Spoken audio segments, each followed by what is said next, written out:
ትላንት ብዙ አላሳለፈሽም። ዛሬ አሳልፍ። አላልፍም ያልከውን አላለፍክም። ልወድቅ ነው ስትል አላቆምህም። ጠፋው ስትል አላኖረህም። የትላንት ትዝታ የትላንት ታሪክሽን ለምን ትረሻለሽ? ትላንትን አስታውስ፣ ዛሬን ታገስ፣ ነገን ተስፋ አድርግ። በቃ ትላንትን ካላስታውስ፣ ዛሬን ከተጥነጥነት፣ ነገን ከፈራህ በራስ ላይ አንዳች ነገር ማድረግ አይቀርም። ከእግዚአብሔር በላይ የሆነ ችግር ምድር ላይ አለ፣ ዓለም ላይ አለ።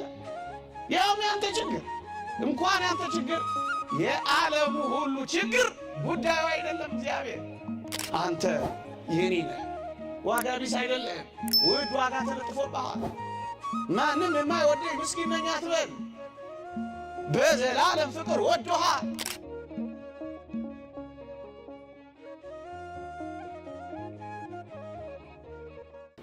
አንድ እውነት የምር እንወቅ፣ ሌቦች መጥተው የሚዘርፉት ባዶ ቤትን ነው ወይስ ምዕመናን በወርቅ የተሞላ ብዙ ሀብት ያለበትን ቤት ነው ሌቦች አጥር አፍርሰው ጉድጓድ ምሰው ግንብ ደርምሰው የሚሰርቁት? እኮ ሀብት ያለበትን ቦታ ነው። እንደ ሃይማኖት ኦርቶዶክሳዊነት እንደ ግል ክርስትናችን ብርቱ ፈተና ከወረደብን እመኑኝ እጅግ አስደናቂ ሀብት አለ። ለዛሬ ዘመተብህ ባዶ ብትሆንም አይፈልግህም። ምንም ከሌለብህምና ምን ያደርጋል? የእሱ ከሆነማ ምን ያደክመዋል?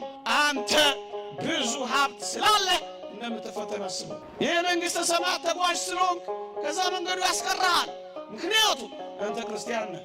ለዚህ ነው የምትፈተነው ብለህ አስብ። እዩ፣ በተለይ ወጣቶች ደግሞም ተለቅ ያሉ ሰዎች ሕይወታችሁ ደስታ የሚያጣው ሁል ጊዜ ያለፈውን ነገር እያሰባችሁ በጭንቀት ስለምትኖሩ እኮ ነው።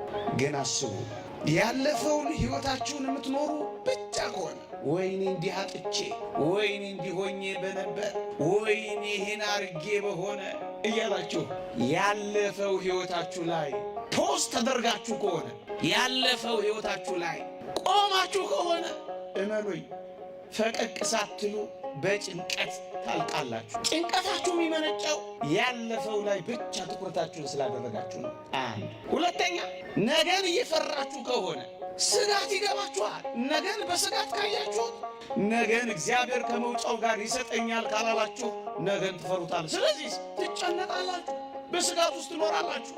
እመኑኝ ትላንት አልፏል፣ ዛሬ አዲስ ቀን መጥቷል። ሁል ጊዜ አዲስ ሕይወት ከአዲሷ ማለዳ ጋር አዲስ ዕድል፣ አዲስ የሥራ ጊዜ ለእኔና ለእናንተ ተንጣሏል። በቃ አዲሱን እናስሩበት። ቅዱስ ዮሴፍ የትላንቱን ሕልሙን የትላንት ራእዩን እያየ ዘመኑን የፈጀ እንዳይመስላችሁ። አዲስ ነው ሁሌ። ነገ ስትነሱ አዲስ ቀን አድርጉ፣ ስሩበት። የትላንታችሁ ላይ አትቁሙ። የሚመጣውን ቀን እግዚአብሔር መውጫ እንዳለው እያሰባችሁ ግጠሙት እንጂ አትፍሩት። ስጋት ውስጥ አትውደቁ፣ አትጨነቁ። ይልቁንም ዛሬ ላይ ሆናችሁ ደስ ይበላችሁ። ቀን ሰጥተኸኛል ተመስገን፣ ለንስሐ ዕድል ሰጥተኸኛል ተመስገን፣ በዛሬ ላይ አቁመኸኛል ተመስገን። ዛሬን እግዚአብሔር ቀን ስለሰጠን ይውላችሁ ትላንትን በጭንቀት ነገን በፍርሃት ከማለቃችን በፊት ዛሬን እግዚአብሔርን ለማመስገንና ለደስታ እናውላል። ወገኖቼ ብርቱ ፈተናችን የሚመጣው ምን እንደሆነ ታውቃላችሁ? እግዚአብሔር በነገ ውስጥ፣ እግዚአብሔር በነገ ስጋት ውስጥ፣ እግዚአብሔር በነገ ፍርሃት ውስጥ እንደማይቀር እያመንን ከኖር አትፈተኑ። ይልቅስ መቼ ነው የሚሆነው ብላችሁ ትኩረታችሁን አይመጣም ይመጣል፣ ዛሬ ነው ነገ ነው እያላችሁ ትኩረታችሁን ቀኑ ላይ ብቻ ካደረጋችሁት ትጨነቃላችሁ። እግዚአብሔር ይመጣል፣ በቃ ተስፋችን ይሄ ነው።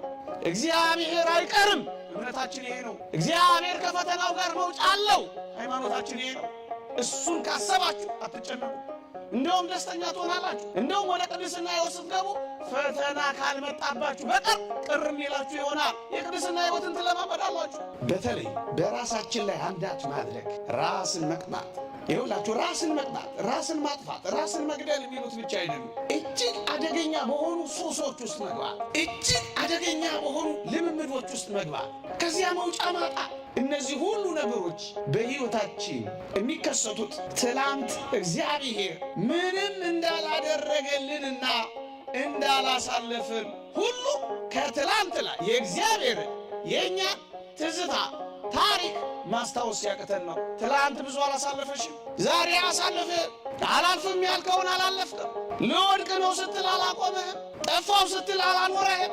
የትላንት ትዝታ የትላንት ታሪክሽን ለምን ትረሻለሽ?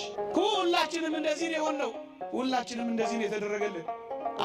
በትላንት ሁለተኛ ዛሬን በቅጡ እንዳንኖር ትዕግስት ስናጣ የትላንት ታሪካችንን ትዝታችን ስንረሳ ብቻ አይደለም፣ ዛሬ ደግሞ ትዕግስተኞች ሳንሆን ወገኖቼ፣ ትዕግስት በማጣት ስንቶች ራሳቸውን አጠፉ።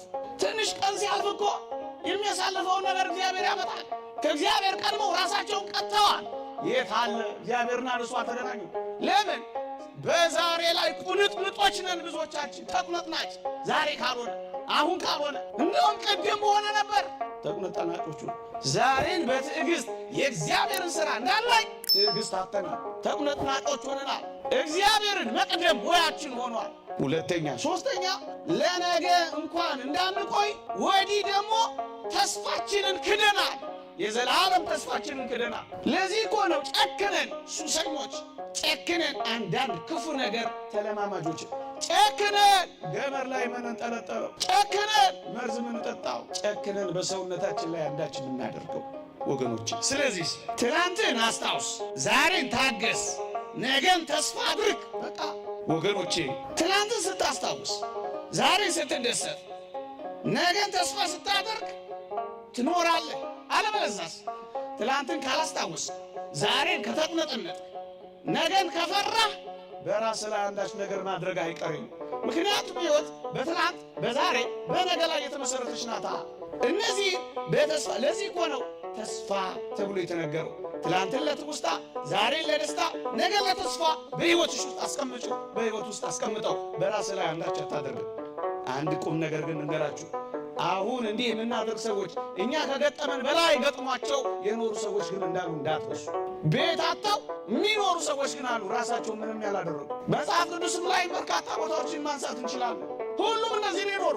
ቤት አጥተዋል፣ አዎ በድንኳን ኖረዋል፣ ግንስ እግዚአብሔርን አክብረዋል። ደዌ መጥቷቸዋል። እኔ አስታውሳለሁ የዛሬ ብዙ ዓመት HIV ኤድስ በዚህ ምድራችን ላይ በተለቀቀበት ዘመን በጣም ብዙዎች ራሳቸውን ይገሉ እንደነበር አስታውሳለሁ ልጅ ሆኜ። ግን ዛሬ ድረስ ከበሽታው ጋር የሚኖሩ ከእግዚአብሔር ጋር ተዋህደው የሚኖሩ ተደስተው የሚኖሩ ግን አሉ። አልታገሱ፣ ነገን ፈሩት፣ የሰውነታቸውን መክሳት አይተው ተቀየሩት በራሳቸው ላይ። ሌሎችስ ይኸው አምሮባቸው ይኖራሉ። ይኸው ከኔና ከእናንተ እኩል ከዛም በላይ ይኖራሉ። ከገጠመህ በላይ ገጥሟቸው ይኖራሉ። እነማ እነ አልዓዛር ደዌ፣ በሽታ ማለት ነው፣ ድህነት መተው፣ ተንከባካቢ ማጣት፣ ባለጸጋን ብቻ መመልከት፣ ተስፋ ትንሣኤ ያለመበሰር፣ ይህን ሁሉ ተመልክቶ መቼ ራሱን አጠፋ? ያቺን ሰማርያዊቷን ሴት አስቧት። 5 ባሎች አገባች፣ 5ቱም ሞቱባት። 6ኛውን መንደር ደበቀች እንዳይሞትባት፣ ሰው የሆነ ነገር እንዳያደርግባት። ስልት ፈጠረች እንጂ ራሷን አንቃመች ገደለች። እንዴ ደሃ ናት፣ የምትልከው ገረድ አገልጋይ የላትም። ለዚህ እኮ ነው እስራኤል ውሃ የሚቀዱት ወይ በማለዳ ነው ወይ በምሽት ነው። እቺ ሴት ግን ውሃ የምትቀዳው መቼ እንደሆነ ታውቃላችሁ? በቀትር ነው። ክርስቶስ በቀትር የጠበቃት እኮ ለዚህ ነው። በ6 ሰዓት በቀትር እቺ ነፍስ ጠበቃት። አሁንም አንተን ይጠብቃል። በቀትር ለምን እንደምትሄድ ታውቃላችሁ? ሰው እንዳያያት። አንዳንዴ አፍረን ልትቀመጥ ትችላለህ እንጂ ራስን እንዴት ታጠፋል? አንዳንዴ ደበቅ ታደርገዋለህ እንጂ ራስን ለምን ትወስንበታለህ? ትታነቃለህ። ማንም አላደረገው። ይህንን የምታደርግ ወጣት፣ ይህንን የምናደርግ ክርስቲያኖች ምን ማድረጋችን እንደሆነ እሱን ልንገራችሁ። አንደኛ በእግዚአብሔር ፍቅር ላይ መተማመን አጥተናል ማለት ነው። ይህ ምንኛ ክርስቲያን ያሰኘን ይሆን? በእግዚአብሔር ፍቅር ላይ መተማመኑን የሚያጣ ሰው እኮ ነው ራሱን አደጋ የሚያደርስበት፣ የሚሰቅለው፣ መርዝ የሚጠጣው፣ ራሱን የሚገለው። በእግዚአብሔር ፍቅር ላይ መተማመንን ሲያጣ ነው ይህን አጥተናል ማለት ነው።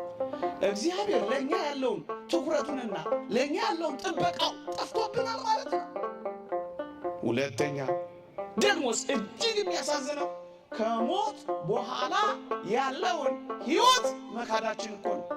በቃ ህይወት ብቻችን ነው። እንደውም አንዳንዶቻችን ለዚህ ዓለም ኑሮ ካልተገባሁማ የዘላለሙ ይቅርብኝ ምን እኮ ነው የሚመስለው። ይህማ እንዴት ያሳፍራል። አንዳንድ ጊዜ ይህን ሀሳብ የምንፈጽም ሰዎች ማሰብ ያለብን የደረሰብህ ችግርና ያለህበት የችግር ስሜት ምንም መፍቻ የሌለው ከእግዚአብሔር በላይ ማድረግ እኮ ነው። ከእግዚአብሔር በላይ የሆነ ችግር ምድር ላይ አለ፣ ዓለም ላይ አለ። ያውም ያንተ ችግር እንኳን ያንተ ችግር የዓለሙ ሁሉ ችግር ጉዳዩ አይደለም እግዚአብሔር። ይህ ምንኛ እንድታስቡት ነው እንጂ እንዳስጨንቃችሁ አይደለም። ቀን የሚያመጣውን አታውቁም፣ ታገሱ። ለችግራችን መፍትሄ ቀን መስጠት አለመፈለግ ነው እኮ። በራስ ላይ አንዳች ነገር ማድረግ ትዕግስት ማጣት ነው። ለቀንና ለእግዚአብሔር ጊዜ አለመስጠት ነው። ታገሱ፣ ጠብቁት። ችግር ለአንዴና ለመጨረሻ ጊዜ የሚፈታልህ ሞት ብቻ መስሎ እንዲሰማህን ያደረገው ሞት ችግር ፈቶ አያውቅም። አንተን ነው የሚፈታ። ራስህን ማጥፋት ችግርህን ሳይሆን የሚያጠፋው ህልውናህን ነውና የሚያጠፋው። ወንድሜ ሆይ፣ እህቴ ሆይ፣ ጋሼ፣ አባባ ራሳችሁን ሳይሆን ችግራችሁን ለማጥፋት ተነሱ። ታላቅ ኃጢአት የሚሆነው ምን እንደሆነ ታውቃለህ? ይሄ ነገር በልባችን ውስጥ የእግዚአብሔር ምሕረትና እግዚአብሔር ነው የሚያጠፋው። ራስን ማጥፋት በህልውና በልባችን በሃይማኖት እግዚአብሔር ነው የሚያጠፋው። የለም እንደማለት ነው። ራስን ማጥፋት ትንሽ ችግር ለመፍታት ትልቅ ችግር መፍጠር ነው። ወንድሜ ሆይ አንዳንዶች ብሄድ ይሻላል፣ በቀላሉ ብሄድ ይሻል መስሎሃል። የት ነው የምትሄደው? እንደዚህ ሆነ የት ትሄዳለህ? እመነኝ፣ አሁን ከገጠመ ምድር ላይ ካለው በላይ መከራ ጋር እሄዳለሁ እያልክ ነው። ካላወቀው ነገር ብሄድ ይሻለኛል የሚለው ቅዱስ ጳውሎስ የሚገባውን አድርጎ የሚሄድ ሰው ነው። ብሄድ ይሻለኛል ምን ሊገጥም ነው የምትሄደው? አሁን ከገጠመ በላይ ሌላ ወደ ረፍት ሳይሆን ወደ መከራ፣ ወደ ረፍት ወደብ ሳይሆን ወደ ጸጥታ ወዳለው ሳይሆን ወደ ወጀብና አውሎ ንፋስ ወደማይጠፋ እሳት ለምን ትሄዳለህ? ምን ቦታ ትሄዳለህ? ሕይወት እያለ ሞት ለምን ትመርጣለህ? መጨረሻ ለጊዜያዊ ችግር አሁን የገጠመን የትኛውም ችግር ስፍር ቁጥር የሌለው ችግር ሊሆን ይችላል። ጊዜያዊ ችግር ነው። ጊዜያዊ ምድር ናት። ጊዜያዊ ችግር ነው። የዘላለምና የዘለቄታ ችግር አይደለም የሚገጥመን። ለጊዜያዊ ችግር ግን ለጊዜያዊ ፈተና ግን ቋሚና የማይቀለበስ ችግር መፍጠር ግን የለብንም። ራስን መግደል፣ ራስን ማጥፋት፣ በምንጨቃ አትነሱ፣ በመርፌ ተወግታችሁ አትነቁ። የማይቀለበስ ችግር መፍጠር ነው። ቤተ ክርስቲያን በጸሎቷ እንዳታስብህ ሶስት ነገርን ትታል። ቤተ ክርስቲያን በጸሎቷ አታስብም እንዲህ ካርክ። ለምን? እምነት፣ ተስፋ፣ ፍቅር ከአንተ ውስጥ ጠፍተዋል። ሶስቱ ጸንተው ይኖራል። ሶስቱንም ትጥላቸዋለህ ራስን በማጥፋት። እምነት በእግዚአብሔር ላይ ያልኩህን ቅድም፣ ፍቅር በዘላለም ፍቅር ወድጃለሁ አንተ የኔ ነህ የሚልህ፣ በስምህ ጠርቻለሁ ተቤዥቻለሁ አትፍራ ያለ ይህንን ሁሉ ገርድ ሰጥተሃል። ተስፋስ ነገን ክደሃል። የዘላለሙ ይቅርብኝ እንደማለት ቆጥረኸዋል። ታዲያ እንዴት ትጸልይልሃለች? ታስቡ። ምን ብላ ትቆምልሃለች? ምን ብላ ትዘምርልሃለች? ጸሎቷ እኮ መዝሙር ነው። ተሸነፍክ፣ ድል አላደረግ፣ የምን መዝሙር እንዘምርልህ? አንተ ደረት እየነቃን እናለቅስልሃለን፣ አመድ ነስንሰን እናዝናለን እንጂ እንዴት እንዘምራለን ቆመን? ደግሞስ አንተ የለህ ራስን የምታጠፋው የመጨረሻው ኃጢአት እንደሆነ አታውቅም? አንተ ብትኖር የትኛውንም ኃጢአት ንስሐ ትገባለህ። አንተ ከሌለህ እንዴ ንስሐ ትገባበታለህ? ለዚህ ነው እኮ ማትጸልይ። አንተ የኔ ነህ፣ ዋጋ ቢስ አይደለህም፣ ውድ ዋጋ ተለጥፎብሃል። ማንም የማይወደኝ ምስኪን ነኝ አትበል። በዘላለም ፍቅር ወዶሃል። የኔ ነኝ የሚል የሌለኝ ምስኪንና ጎስቋላ ነኝ። ተቤዥቻለሁና አትፍራ፣ በስምህ ጠርቼሃለሁ። አንተ የኔ ነህ። መከራ የከበበኝ ነህ እና ለዚህ ነው የተሰቀልኩት። ከክርስቶስ ጋር ተሰቀላ ብቻ ምን ታደርጋለህ እንልሃለን። ፈተና የከበበኝ ነኝ እና ላትፈተን ነው። ውድ ሀብት ሃይማኖት የሚባል ሀብት እግዚአብሔር የሚባል ጸጋ ስላለህ እኮ ነው የተፈተንከው። አዎ አንተ የኔ ነህ። መጠቅለያዬ አንተ ለአንተ አደራ የተሰጠህ ነህ። በዋጋ ተገዝተሃል። የራስህ አይደለህም። አንተ የሱ ነህ። ይቆየን። የእግዚአብሔር ቸርነት፣ የእመቤታችን አማላጅነት፣ የቅዱሳን በረከት ረድኤት ከሁላችንም ጋር ይሁንልን። ሰምተን ለመጠቀም እግዚአብሔር ይርዳ። ይህን መንፈስ ያርቅልን። አሜን።